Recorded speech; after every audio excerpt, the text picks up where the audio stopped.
예순을 넘기고도 여전히 이 정도 아픈 건 나이 들면 다 그렇지 하고 넘긴다면 그 고통은 아마도 당신 곁을 쉽게 떠나지 않을 겁니다. 나는 오래 살았습니다. 세상이 얼마나 빨리 변하는지도 보았고 사람들의 얼굴이 어떻게 늙어가는지도 지켜보았습니다. 그 세월 속에서 내가 깨달은 한 가지는 이것입니다. 늙는다는 것은 어쩔 수 없는 일이지만 아프면서 늙는 것은 반드시 운명은 아니라는 사실입니다. 요즘 동네를 걷다 보면은 또래 어르신들을 자주 만납니다. 아침 산책을 나오셨다가 벤치에 앉아 무릎을 주무르시는 분, 계단을 내려오며 허리를 붙잡고 한숨을 쉬는 분, 여름인데도 긴 소매를 꼭 여미고 손발이 너무 차다고 말씀하시는 분들, 식사 후에 속이 더부룩하다며 소화제를 달고 사는 분들도 많습니다. 그런데 그분들 대부분이 이렇게 말합니다. 나이 들면 다 그렇지 뭐. 나는 그 말이 제일 마음이 아픕니다. 정말로 나이가 들어서 다 그런 걸까요? 예전 어른들은 그렇게 쉽게 체념하지 않았습니다. 내가 어릴 적들은 이야기 하나를 해드릴까요? 먼 옛날 유럽에서는 생강 한 덩이가 양 한 마리 값이었다고 합니다. 지금 생각하면 웃음이 나올 만큼 비싼 값이지요. 왜 그렇게까지 했을까요? 그 사람들은 생강을 단순한 향신료로 보지 않았기 때문입니다. 배가 아프면 찾았고 몸이 으슬으슬하면 다려 마셨고 관절이 쑤시면 따뜻하게 우려내어 마셨습니다. 그들에게 생강은 약이었고 집안의 보물이었습니다. 우리 조상들도 다르지 않았습니다. 겨울이면 어머니는 부엌에서 생강을 얇게 썰어 말렸습니다. 기침을 하면 꿀에 재운 생강을 내어주셨고 배가 차다고 하면 따뜻한 생강차를 끓여주셨습니다. 그때는 그게 얼마나 귀한 정성인지 몰랐습니다. 그냥 매워서 얼굴을 찡그리며 마셨죠. 그런데 나이가 들어보니 그 작은 뿌리 하나에 담긴 어른들의 지혜가 얼마나 깊은지 조금씩 알게 되었습니다. 지금 우리 몸을 괴롭히는 것의 이름은 단순히 노화가 아닙니다. 눈에 보이지 않게 소리 없이 타오르는 불씨 같은 것이 있습니다. 겉으로는 멀쩡해 보여도 안에서는 천천히 집을 태우는 불과 같습니다. 무릎 연골을 조금씩 닳게 하고 혈관을 서서히 좁히고 장을 무겁게 만들어 기운을 빼앗아 갑니다. 아침에 일어나 첫걸음을 떼기 힘든 이유도, 밤에 발이 차서 잠을 설치는 이유도, 밥을 먹고 나면 속이 답답한 이유도 그 보이지 않는 불씨와 무관하지 않습니다. 나는 많은 어르신들을 만나 이야기를 들었습니다. 손주와 산책을 나가고 싶지만 몇백 미터만 걸어도 다리가 아파 멈춰서야 한다는 할머니, 겨울이면 양말을 2겹, 3겹 신어도 발이 얼음장 같다는 할아버지, 조금만 먹어도 속이 더부룩해 외식이 두렵다는 분들, 그 눈빛 속에는 공통된 것이 있습니다. 이게 다 늙어서 그렇겠죠 하는 체념입니다. 그러나 나는 조심스럽게 말씀드리고 싶습니다. 늙어서 생기는 변화는 분명 있습니다. 하지만 그 모든 고통을 그저 나이 탓으로 돌려버리는 순간 우리는 스스로를 돌볼 기회를 놓치게 됩니다. 몸은 말을 합니다. 작은 신호를 보내며 조금만 더 살펴달라고 부탁합니다. 그 신호를 무시하면 결국 큰 목소리로 외치게 됩니다. 그때는 이미 손쓸 수 없는 경우도 있습니다. 오늘 내가 여러분께 들려주려는 이야기는 거창한 약 이야기가 아닙니다. 병원을 대신하겠다는 말도 아닙니다. 그저 오랫동안 우리 곁에 있어온 너무 익숙해서 소중함을 잊어버린 것에 대한 이야기입니다. 바로 생강입니다. 이 작은 뿌리 하나가 모든 병을 고친다고 말하려는 것은 아닙니다. 다만 제대로 알고 쓰면 우리 몸속의 불씨를 조금은 낮춰줄 수 있다는 것, 우리 손발의 따뜻함을 조금은 돌려줄 수 있다는 것. 굳어가는 무릎에 작은 숨통을 틔워줄 수 있다는 사실을 나누고 싶습니다. 나는 이제야 알았습니다. 건강은 거창한 데서 오는 것이 아니라 매일 반복하는 작은 습관에서 온다는 것을, 그리고 그 작은 습관은 젊은 사람보다 오히려 우리 같은 중년 이후의 사람들에게 더 절실하다는 것을, 늙어간다는 것은 포기하는 일이 아니라 더 섬세하게 자신을 돌보는 일입니다. 오늘 이 이야기를 통해 여러분이 어쩔 수 없다는 말 대신 아직 할 수 있다는 생각을 조금이나마 품게 되기를 바랍니다. 이제 조금 더 깊이 들어가 보겠습니다. 우리가 흔히 말하는 염증이라는 것이 도대체 무엇이기에 이렇게 많은 고통의 뿌리가 되는 걸까요? 손을 베이면 빨갛게 붓고 열이 나지요. 며칠 지나면 가라앉습니다. 그건 우리 몸이 스스로를 지키기 위해 잠시 일으키는 반응입니다. 그런 염증은 오히려 고마운 존재입니다. 하지만 내가 오늘 말씀드리는 것은 그런 것이 아닙니다. 겉으로는 드러나지 않지만 오랫동안 몸속에서 잔불처럼 타오르는 염증입니다. 나는 이것을 오래된 집에 남은 숯불에 비유하곤 합니다. 불길은 보이지 않지만 재 속에서 천천히 타들어갑니다. 당장 집이 무너지지는 않습니다. 그러나 시간이 흐르면 기둥이 약해지고 바닥이 꺼지고 결국 어느 날 갑자기 문제가 터집니다. 우리 몸도 다르지 않습니다. 젊을 때는 회복이 빠르니 크게 느끼지 못합니다. 하지만 나이가 들면 그 작은 불씨가 몸 곳곳을 서서히 약하게 만듭니다.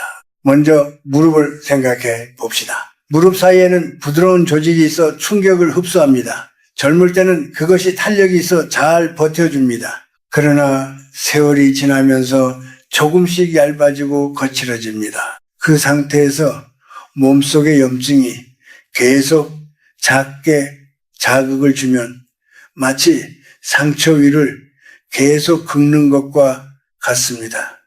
몸은 고치려고 더 반응을 일으키고 그 반응이 또 다른 자극이 됩니다. 그래서 아침에 일어나면은 무릎이 굳어 있고 몇 걸음 떼는 것이 힘이 듭니다. 조금 움직이면은 풀리는 듯 하다가 오래 걸으면은 다시 아픕니다. 이 악순환이 반복됩니다. 혈관도 마찬가지입니다. 나는 가끔 수도관을 떠올립니다. 오래된 집의 수도관 안쪽에는 눈에 보이지 않는 찌꺼기가 쌓입니다. 물길이 좁아지면 물이 약하게 나오지요. 우리 혈관도 세월과 함께 점점 탄력을 잃습니다. 거기에 염증이 더해지면 혈관 벽이 거칠어지고 흐름이 원활하지 않게 됩니다. 특히 손끝과 발끝처럼 먼 곳은 더욱 그렇습니다. 그래서 한여름에도 손이 차갑고 밤에 누우면 발이 시려 잠이 오지 않습니다. 단순히 추위를 많이 타는 체질로만 볼 수 없는 이유가 여기에 있습니다. 그리고 많은 분들이 힘들어하는 소화 문제도 있습니다.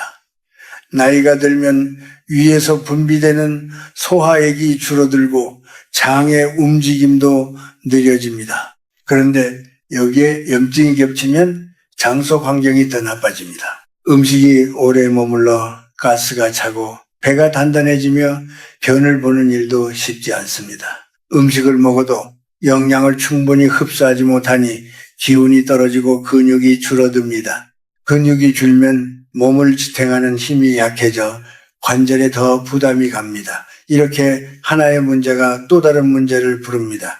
나는 이런 이야기를 들을 때마다 마음이 무겁습니다. 무릎이 아파 밖에 나가기 싫어지고 밖에 나가지 않으니 움직임이 줄어들고 움직임이 줄어드니 혈액순환이 더 나빠집니다. 그러면 손발은 더 차가워지고 잠은 얕아집니다. 잠을 제대로 자지 못하면 몸의 회복이 더뎌집니다. 이 모든 것이 서로 얽혀 있습니다. 어느 한 군데만의 문제가 아닙니다. 그러나 여기서 중요한 것은 이것이 단순한 운명이 아니라는 점입니다.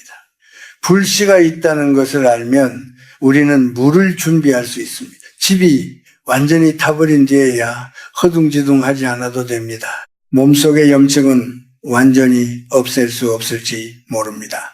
하지만 줄이고 다스리고 속도를 늦출 수는 있습니다. 그것이 우리가 할 수 있는 일입니다. 나는 어르신들께 자주 이렇게 말씀드립니다. 나이가 들수록 몸을 더 세심하게 대하십시오. 젊을 때처럼 함부로 써서는 안 됩니다. 몸은 오랜 세월 우리를 지탱해 준 벗입니다. 이제는 우리가 그 벗을 돌볼 차례입니다. 작은 불씨를 방치하지 않고 미리 살피고 조용히 다스리는 것, 그것이 늙음을 지혜롭게 받아들이는 길이라고 나는 믿습니다. 그렇다면 이제 묻고 싶습니다. 그 보이지 않는 불씨를 우리는 어떻게 다스릴 수 있을까요? 나는 여기서 기적을 말하려는 것이 아닙니다. 다만 오래전부터 우리 곁에 있어온 작은 뿌리 하나를 다시 바라보자는 것입니다. 바로 생각입니다. 너무 흔해서, 너무 익숙해서 우리는 그 가치를 자주 잊습니다. 김치를 담글 때 조금 넣는 양념증으로 여기지요. 그러나 조금만 다르게 생각해 보면 그 안에 담긴 힘을 새롭게 볼 수 있습니다. 생강을 한번 씹어 보십시오. 입안이 얼얼하고 따뜻해집니다.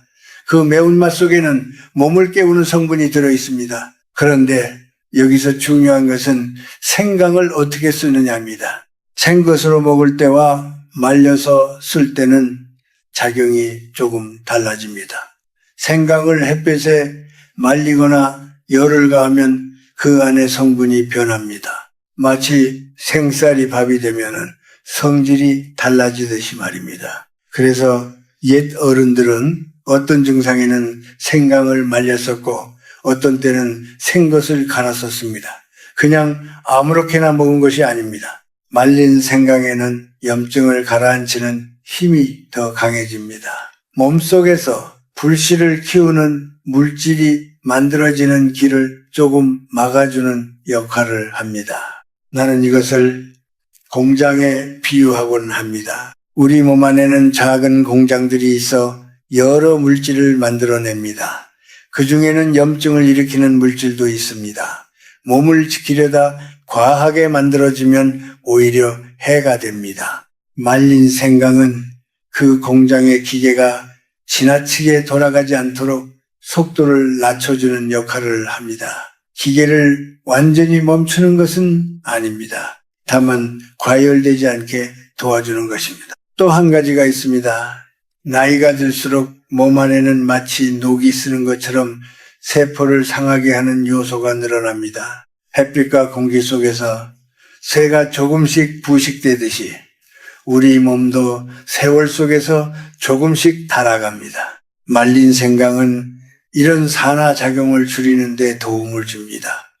녹을 닦아내듯이 몸을 깨끗하게 만든다는 뜻은 아닙니다. 다만 녹이 더 빨리 번지지 않도록 붙잡아주는 힘이 있다는 말입니다. 혈액 흐름에도 작은 도움을 줍니다. 손발이 차가운 분들은 피가 끝까지 충분히 돌지 못하는 경우가 많습니다. 생강은 몸을 따뜻하게 하여 혈관이 조금 더 부드럽게 열리도록 돕습니다. 그래서 손끝, 발끝까지 온기가 전달되는 데 도움을 줄 수 있습니다. 나는 실제로 오랫동안 수족 냉증으로 고생하던 분이 꾸준히 말린 생강차를 마신 뒤 겨울이 덜 무섭다고 말하는 것을 들은 적이 있습니다.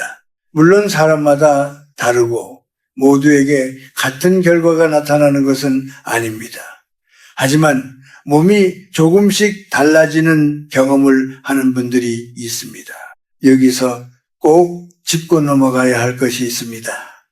생강은 약이 아닙니다.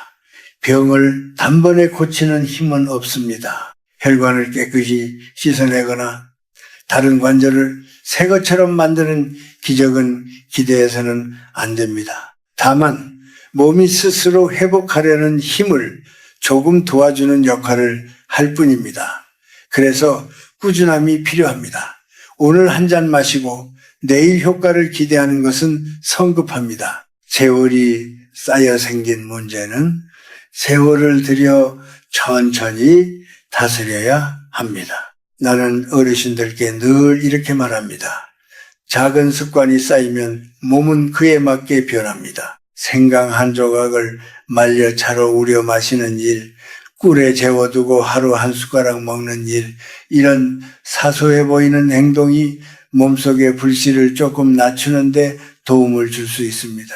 중요한 것은 맹신이 아니라 이해입니다. 왜 말린 생강이 필요한지, 왜 양을 지켜야 하는지, 왜 몸 상태에 따라 다르게 써야 하는지 알고 사용하는 것입니다. 결국 핵심은 이것입니다.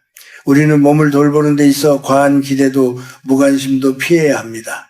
생강은 기적의 열쇠가 아닙니다. 그러나 오랜 세월을 살아온 뿌리식물의 지혜가 담긴 친구입니다. 그 친구를 어떻게 곁에 둘지는 우리의 선택입니다. 늙어가는 몸을 탓하기 전에 그 몸을 따뜻하게 어루만질 방법을 찾는 것. 나는 그 시작이 바로 이런 작은 이해에서 비롯된다고 믿습니다. 이제는 조금 더 구체적으로 말씀드려 보겠습니다. 좋은 것도 제대로 쓰지 않으면 도움이 되지 않습니다. 생강도 마찬가지입니다. 마트에 가면 여러 크기와 모양의 생강이 놓여 있습니다. 무엇을 고를지 몰라 아무거나 집어오는 경우가 많지요. 나는 손에 들어보라고 말씀드립니다. 단단하고 묵직한 것이 좋습니다. 겉이 너무 마르고 주름이 깊은 것은 오래된 경우가 많습니다. 껍질에 곰팡이나 상처가 있는 것도 피하는 것이 좋습니다. 생강의 좋은 성분은 껍질 가까이에 많습니다. 그러니 껍질을 두껍게 깎아버리지 말고 흐르는 물에 솔로 깨끗이 문질러 씻은 뒤 그대로 쓰는 것이 좋습니다. 상한 부분만 살짝 도려내면 됩니다. 보관도 중요합니다. 사와서 그냥 싱크대 위에 두면 금방 마르고 상합니다. 마른 종이나 키친타월로 감싸 냉장고 채소칸에 넣어두면 한 달 정도는 신선하게 유지됩니다. 오래 두고 먹고 싶다면 얇게 썰어 냉동 보관해도 괜찮습니다. 필요할 때마다 꺼내 쓰면 됩니다. 이렇게 준비하는 과정부터가 이미 자신을 돌보는 일입니다. 귀찮다고 넘기면 결국 내 몸이 그 값을 치르게 됩니다. 증상에 따라 쓰는 방법도 다릅니다. 무릎이나 허리가 자주 아프고 관절이 뻣뻣한 분들은 말린 생강을 권합니다. 생강을 얇게 썰어 이틀에서 나흘 정도 햇볕에 말립니다. 바삭하게 마를 때까지 두는 것이 좋습니다. 햇빛이 부족하면 식품 건조기를 써도 됩니다. 이렇게 말린 생강 5조각에서 6조각을 보온병에 넣고 뜨거운 물을 부어 30분 정도 우려내십시오. 하루에 2-3번 식사 후에 따뜻하게 마시면 됩니다. 처음에는 매운맛이 강하게 느껴질 수 있습니다. 그럴 때는 꿀을 조금 타도 괜찮습니다. 단 너무 달게 마시는 것은 좋지 않습니다. 소화가 잘 되지 않고 속이 자주 더부룩한 분들은 생것을 쓰는 것이 낫습니다. 엄지손가락 한마디 정도의 생강을 잘게 갈아 즙을 냅니다. 거기에 꿀을 조금 섞어 따뜻한 물에 타서 마십니다. 식사하기 30분 전에 마시면 위를 깨우는데 도움이 됩니다. 멀미가 잦은 분들도 이 방법을 써볼 수 있습니다. 다만 속이 많이 쓰린 분들은 공복에 과하게 먹지 않도록 조심해야 합니다. 손발이 유난히 차고 혈액 흐름이 약한 분들에게는 생강과 꿀을 함께 재워두는 방법을 권합니다. 깨끗이 씻은 생강을 아주 얇게 썰어 유리병에 담고 생강이 잠길 만큼 꿀을 부어 냉장고에 일주일 정도 둡니다. 하루에 한 번씩 병을 살짝 흔들어주면 좋습니다. 이렇게 만든 것을 아침과 저녁에 한 숟가락씩 더 따뜻한 물에 타 마십니다. 생강 조각을 함께 씹어 먹으면 더욱 좋습니다. 기침이 있거나 목이 칼칼할 때도 도움이 됩니다. 하루에 어느 정도가 적당할까요? 생강은 많이 먹는다고 더 좋은 것이 아닙니다. 생것으로 10g 정도 말린 생강차로는 2~3잔이면 충분합니다. 지나치게 많이 먹으면 속이 쓰리거나 위를 자극할 수 있습니다. 몸이 보내는 신호를 잘 들어야 합니다. 몸이 불편해지면 양을 줄이거나 잠시 쉬어야 합니다. 그리고 꼭 말씀드리고 싶은 것이 있습니다. 열이 높게 나는 경우에는 생강을 피하는 것이 좋습니다.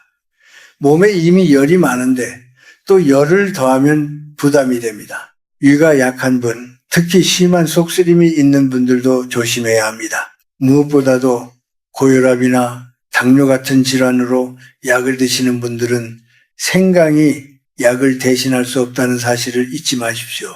약은 계속 복용하되 생강은 보조로 쓰는 것입니다. 또 하나, 손발이 차면서 색이 하얗게 변하거나 파랗게 변하는 증상이 있다면 단순한 냉증이 아닐 수 있습니다. 걸을 때 종아리가 터질 듯 아프고 쉬면 나아지는 경우도 혈관 문제일 수 있습니다. 이런 때에는 지체하지 말고 병원을 찾아야 합니다. 생강은 그 다음입니다. 우리는 지혜롭게 선택해야 합니다. 몸의 이상 신호를 무시하지 않는 것, 그리고 작은 습관을 꾸준히 이어가는 것, 그것이 나이 들어서도 평안을 지키는 길이라고 나는 믿습니다. 그날 이후로 우리는 서로에게 조금 더 솔직해지기로 했다. 마음속에 담아두었던 말들을 하나씩 꺼내놓는 일은 생각보다 쉽지 않았지만 그래도 도망치지 않기로 약속했다. 아침마다 휴대전화에 남겨둔 짧은 인사 한마디가 하루의 시작을 따뜻하게 만들었고 퇴근길에 나누는 통화는 지친 마음을 천천히 풀어주었다. 우리는 거창한 약속 대신 오늘을 잘 살아내자는 다짐을 나누었고 서로의 하루를 세심하게 묻고 들었다. 어떤 날은 사소한 오해로 서운함이 생기기도 했지만 그럴수록 더 오래 대화를 이어갔다. 감정을 숨기기보다 솔직하게 말하고 상대의 말을 끝까지 들어주는 것이 관계를 지켜주는 힘이라는 것을 조금씩 배워갔다. 주말이 되면 우리는 동네 공원을 함께 걸었다. 벚꽃이 피는 봄에는 꽃잎이 바람에 흩날리는 모습을 바라보며 아무 말 없이도 같은 마음을 느꼈고 여름에는 시원한 그늘 아래에서 아이스크림을 나눠 먹으며 웃었다. 가을에는 낙엽을 밟는 소리를 들으며 지난 시간을 돌아보았고 겨울에는 두툼한 목도리를 함께 고르며 서로의 취향을 더 알아갔다. 사계절이 바뀌는 동안 우리의 마음도 조금씩 단단해졌다. 처음에는 설렘이 전부였지만 이제는 믿음이 그 자리를 채우고 있었다. 서로의 약점을 알게 되었고 완벽하지 않아도 괜찮다는 사실을 인정하게 되었다. 가끔은 각자의 일로 바빠 얼굴을 자주 보지 못할 때도 있었다.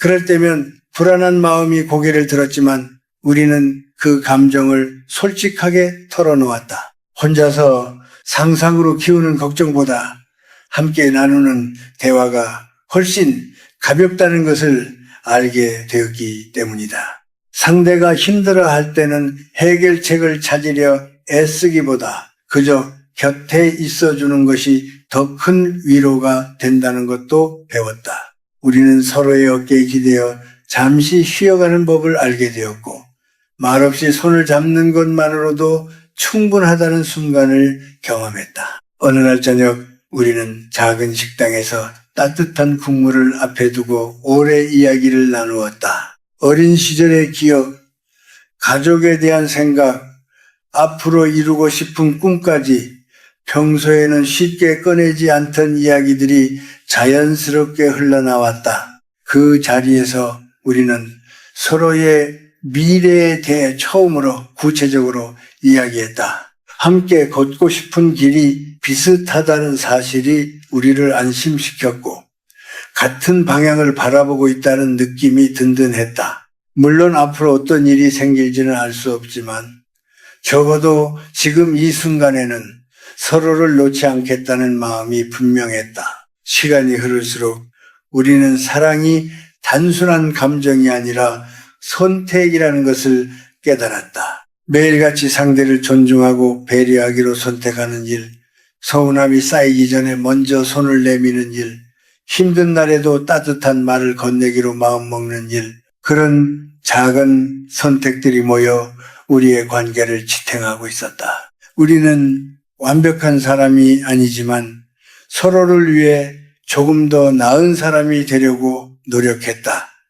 그 노력은 때로 서툴렀지만 진심이 담겨 있었기에 충분했다. 이제 우리는 예전처럼 두려움에 흔들리지 않는다. 물론 여전히 불안한 순간이 찾아오지만 그때마다 함께 버텨낼 수 있다는 확신이 있다. 사랑은 화려한 말이나 큰 사건으로만 증명되는 것이 아니라 매일 반복되는 평범한 하루 속에서 조용히 자라난다는 것을 알게 되었기 때문이다. 우리는 오늘도 서로의 이름을 다정하게 부르며 하루를 마무리한다. 내일이 어떤 모습으로 다가오든 같은 자리에서 서로를 바라보며 웃을 수 있기를 바라면서 천천히 그러나 단단하게 앞으로 나아간다.